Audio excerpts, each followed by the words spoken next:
welcome back to Unbiased Magic Reviews, the place you come to for objective magic reviews. Thanks so much for tuning in. Today I've got a really quick magic review for you. I wanted to review this device, the Mercury Card Fold Jig by Eoin O'Hare. For some time, I've been using this now for a little over 7 months, and I thought it would be a good idea to do a review of it for you guys, for those that are interested. If you've been into card magic for any length of time, then you probably do or have come across an effect where you have to do a Mercury card fold. And traditionally this is used for like card to secret location, and probably most commonly people use it for like card to quiver wallet, card to clear box, card to, for instance, like mint box, for instance, or card to mystery box, or card to ring box. And so the Mercury card fold is very, very useful. You may perform Jay Sankey's paper clipped, which again uses the same exact move as well. And so I wanted to do this review because I found that this device has been very useful.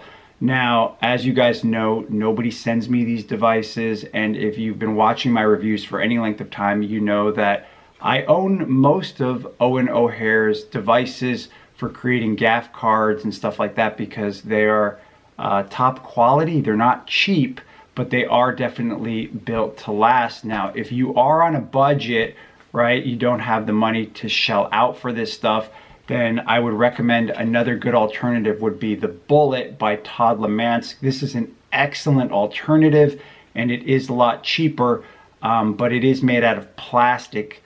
I think that this is really a good choice if you're an adolescent, because you're not messing with a razor blade.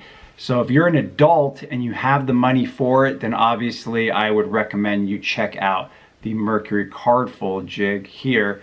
I actually picked this up on sale, so I paid half price for it, because every couple of months Eoin O'Hare does run a sale on his site, The Perfect Shuffle. So I actually bought mine on sale, and I've gotten some good use out of it already. In fact, it's actually also useful for making other card gaffs and gimmicks. So anytime you need to split a card perfectly in the center, it's really useful for that, because it's already pre-measured for that. Now, some people will probably say like, well, why don't you just use a ruler and a razor blade? Well, you can, but that takes a lot of effort. This is like the perfect center every single time, and it's going to take you just a second. So if you are into card magic and you're serious about it, then you really should try to pick up one of these devices, because having to measure out the center of a card with something all the time, it's going to become annoying, especially because you're going to be going through cards really quickly.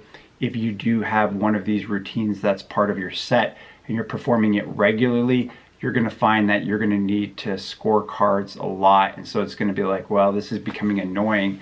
And for that reason, I think it's a good idea to pick this up. You know, I really don't have anything negative to say about this, because it really does what it's supposed to do.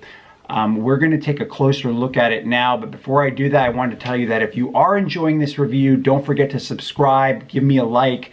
We are almost at 4,000 subscribers, and once we get there, I will be putting out the next top 5 mentalism review that a lot of people have asked me about. So don't forget to subscribe if you haven't. Let's take a closer look at the Mercury Card Fold Jig. So let's take a closer look at the Mercury Card Fold Jig. You can see that it's all pretty much self-contained, one piece, other than the blade that fits in here nice and snug. The actual blade's not exposed. You don't have to worry about accidentally cutting yourself when you reach in your bag to get this out. In fact, that blade is not going to fall out no matter how much you knock this around. But when you do want to use it, it will just take you a moment if you've got a nail to grab it, which I don't, but actually look at that, I could grab it too.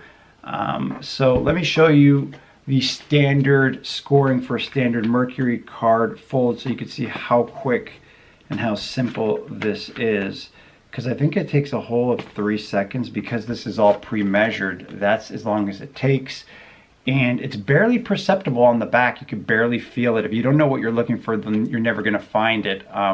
From the front where they're going to sign their name, of course, there's no telltale sign, which is great.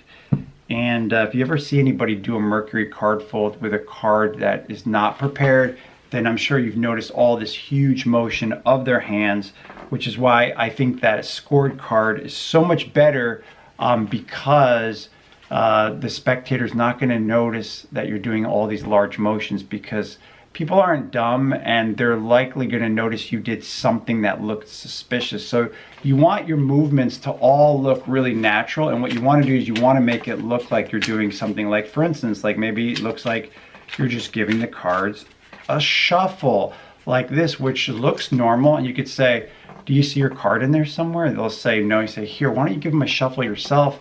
And of course, in that moment, you've gone south with your Mercury folded card to load it wherever you want to pull out whatever it is.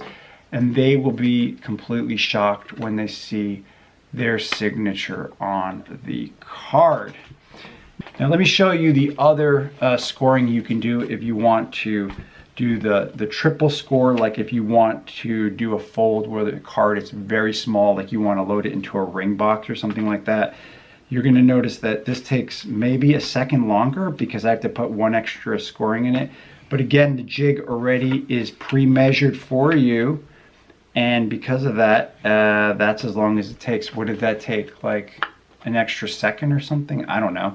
But here, again, you can have the spectator sign the card or whatever, and you can use whatever sleights you like, whatever it is that you do. You can say to the spectator, here, give the cards a shuffle, and then as they're doing that, you can be, saying, oh, by the way, I've got a ring box over here, and you've already loaded your little tiny packet card, your little packet here now that you folded it up into that ring box or wherever it is that you want to. So you could see just how devastating this can be. Definitely worth checking out. If you're into card magic, I would highly recommend it. And once the blade gets dull, just throw it in the trash. You just get a new one that's inexpensive and just pop it in here and you're good to go. So you can see how this device is definitely indispensable if you are a fan of card magic. So that's pretty much everything I wanted to tell you guys about this device. I think it's well worth the 100 pounds, I think is what he's selling it for, especially if you use it and you're into card magic. I think you're really gonna like it a lot. You're not gonna be disappointed. It is top quality, built to last, and just does exactly what it's supposed to do. And as I mentioned earlier, I found it very useful for other card gaffs and gimmicks that I make regularly, where I have to cut cards directly in the middle, like flap cards and stuff like that. Anyway, that's everything I wanted to tell you guys. If you have any questions or comments about this item, just leave it below. Thanks so much, guys, for tuning into my magic reviews, and I'll see you on the next one.